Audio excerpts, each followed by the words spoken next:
বাড়ি বাড়ি ঝুলতেছে ব্রাজিল আর্জেন্টিনার পতাকা। বাংলাদেশের পতাকার দাম বেশি না ব্রাজিলের পতাকার দাম বেশি? বাংলাদেশের সংবিধানও তো বোঝেন না। বাংলাদেশে বাস করেন, আপনাদের বলছি না, আবার আপনারা তো পতাকা রাখেননি, এটা মাইক দিয়ে তো বহুদূর যাচ্ছে, তাদের বলতেছে। আসলে বাংলাদেশে যারা বাস করেন বাংলাদেশের সংবিধানও তো বোঝে না।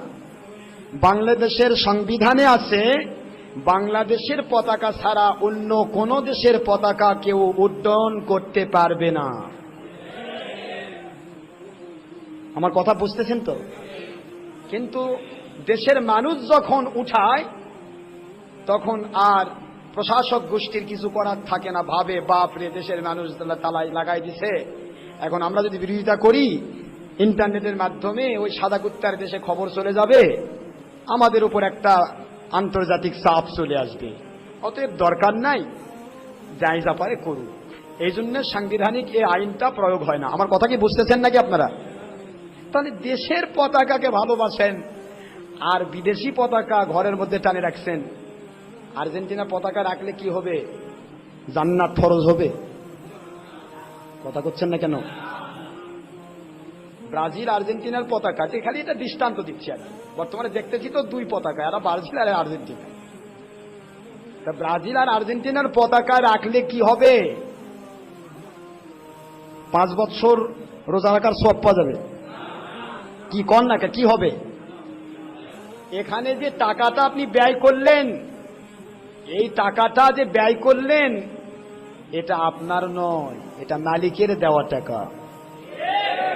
মালিকের দেওয়া টাকা। আমার আল্লাহ যদি ব্রেনের মধ্যে আস্তে করে টিপ মারে, চাকরি করে অর্থ উপার্জন করার ক্ষমতা থাকবে না, ব্যবসা করে মাল কামাই করার ক্ষমতা থাকবে না, আপনি ইমামতি করে বেতন খাওয়ার জুটবে না।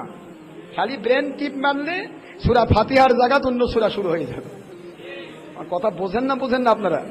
শুধু ব্রেনের ছেলে যদি একটু টিপ মারে আমার মালিক, তাহলে 2 রাকাতের জায়গা 10 রাকাত হয়ে যাবে, বুঝবে না।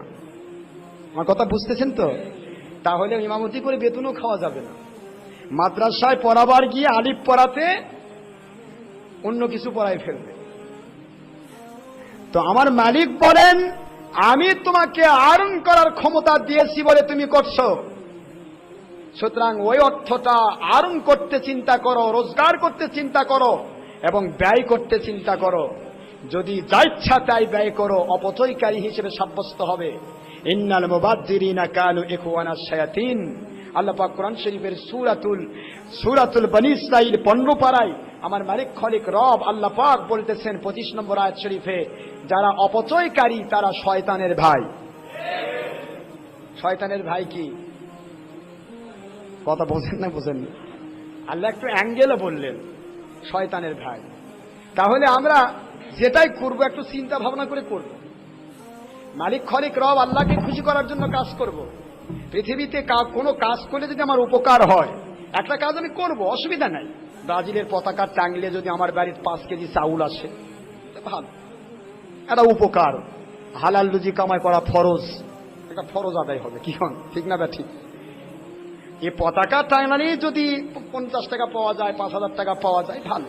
কিন্তু এটাকে নিয়ে যখন 2 গ্রুপ মারামারি করবেন, রং ছিটাছিটি করবেন, যখন আপনারা 2 গ্রুপ যখন এভাবে করে কি করবেন, বাজি ধরবেন, তারপরে লটারি মারবেন, যা আমারটা জিতবে, যা তোরটা জিতবেন, আমারটা জিতবে, তোরটা জিতলে 50,000 টাকা, আমারটা জিতলে এই টাকা, বাস লাগে গেলেন বাজি। হালাল না হারাম? আর কথা বলেন না কেন? হালাল না হারাম? কোথায় যাচ্ছি আমরা?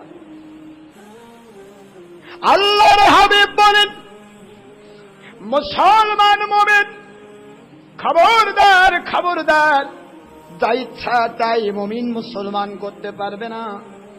মান তাশাব্বাহা বিকওমিন ফাহুয়া মিনহুম আও কামা ক্বালা রাসূলুল্লাহ সাল্লাল্লাহু আলাইহি ওয়াসাল্লাম। আবু দাউদ বদলুল মজহুদ, মিসকাত মিরকাত, শাতুল মাত, মুসনাদ আব্দুর রাজ্জাক ওয়া গায়রা যালিকা 40 কিতাবান সহিহা। আল্লাহর হাবিব বলেন, দুনিয়ার মুসলমানেরা, তোমরা যখন কোন কাজ করবে চিন্তা করো, কারো বন্ধুত্ব করবে চিন্তা করো, কারো সাথে ভালোবাসার সম্পর্ক করবে চিন্তা করো। দুনিয়াতে যার সাথে যার ভালোবাসা হবে, যার সাথে যার মহব্বত হবে, যার সাথে যার সম্পর্ক হবে, ওই মানুষের সাথে ওই জাতির সাথে কিয়ামতের দিন তার হাসর হবে। বলেন তো আমরা পতাকা টানাইছি কি মহব্বত করে না রাগ করে? এই যে কথা করছেন না, মহব্বত করে রাগ করে? তো মহব্বত কাক করলাম? সাক্ষাৎকারে এসেছে ইন্টারনেটে, ইন্টারনেট সাক্ষাৎকারে মিস্টার ম্যারাডোনাকে বলা হচ্ছে বাংলাদেশের প্রেমিকরা আপনাকে ভালোবাসে পাগল হয়ে যাচ্ছে। ম্যারাডোনা বলতেছে বাংলাদেশ নামে কোন দেশ কি পৃথিবীতে আছে? বোঝেন না কথা, বুঝতেছেন তো? বাংলাদেশ পৃথিবীতে আছে কিনা এইটাইতে তার সন্দেহ, আর বাংলাদেশের সুরেরা তার জন্য পাগল। রাগ করেন না, মন খারাপ করেন না, ভালো কথা বলছি। আমরা বলবো আল্লাহর সন্তুষ্টির জন্য, আপনাকে বাঁচিয়ে দেওয়ার জন্য। আচ্ছা, কিয়ামতের দিন যদি ব্রাজিলের ওই পার্টির সাথে আপনার হাসর হয়, খুব খুশি তো নাকি? হ্যাঁ, আমার নবী যে বললেন হাসর হবে। চোরের সাথে ঘুরলে চোরের সাথে হাসর, চোরের সাথে মহব্বত করলে চোরের সাথে হাসর, আল্লাহ ওয়ালার সাথে মহব্বত করলে আল্লাহ ওয়ালার সাথে হাসর। আল মারউ মা মান আহাব্বা, পৃথিবীতে যার সাথে যার মহব্বত হয়। বুখারীর হাদিস, ফাইজুল বারি, ফতুল বারি, উমদাতুল কারি, ইরশাদুস সারি, মুদাহিরে হক, সনদ দারবি, দারিকুতনি, মুসান্নাফ ইবনে আবি শাইবা। আমার নবী পাক সাল্লাল্লাহু আলাইহি ওয়াসাল্লাম বলেন পৃথিবীতে যার সাথে যার মহব্বত হয় তার সাথে তার হাসর হবে। সুবহানাল্লাহ, জোরে বলুন। তাহলে আমরা এর ভুল করব কেন? আমরা চিন্তা করছি না যে আমাদের রক্ত চুষার জন্য সাদা কুত্তার বাহিনী কত প্রকার প্রচেষ্টা চালাচ্ছে? যাদেরকে ফুটবল খেলার নাম করে ভালোবাসলেন, সেই আমেরিকার সাদা কুত্তারা মুসলমানদেরকে ইরাকের জমিতে, আফগানিস্তানের জমিতে, পাকিস্তানের জমিতে আজও ড্রোন হামলা করে মুসলমান, নিরীহ মুসলমানকে মারতেছে। আর আপনি কয় নম্বর মুসলমান? সন্তানের নাম করে আপনার বাড়িতে আমেরিকার পতাকা ওঠে। আর্জেন্টিনা আমেরিকার অংশ নয়, ব্রাজিল আমেরিকার অর্থ নয়। আর খেলাধুলা তো ইসলামী শরীয়তে ফরজ। কি কথা কন না? কি নাউজুবিল্লাহ বলুন। কুল্লু লাইবিন হারামুন, সহিহ হাদিস। আমার নবীজি বলেন যেহেতু খেলাধুলাতে অর্থ বিসর্জন যায়, খেলাধুলাতে সময় বিসর্জন যায়, খেলাধুলাতে সুখের ক্ষতি হয়, খেলাধুলাতে শরীর অঙ্গহানি হয়, খেলাধুলাতে সময় নষ্ট হয়, খেলাধুলাতে আল্লাহকে ডাকা যায় না। এই জন্য প্রতিটা খেলা ইসলামী শরীয়তে নিষিদ্ধ। জোরে কোন সুবহানাল্লাহ। পরীক্ষার হলে যেমন একটা সুন্দর ছেলে, একজন ছাত্র ছাত্রী খেলাধুলার সুযোগ নেই, আসমান জমিনের ভিতরে আমার মালিক বলেছেন হক্কানি আল্লাহওয়ালাদের জন্য খেলার কোনো সুযোগ নাই। এটা আল্লাহকে পাওয়ার জায়গা, এটা আল্লাহকে মানার জায়গা।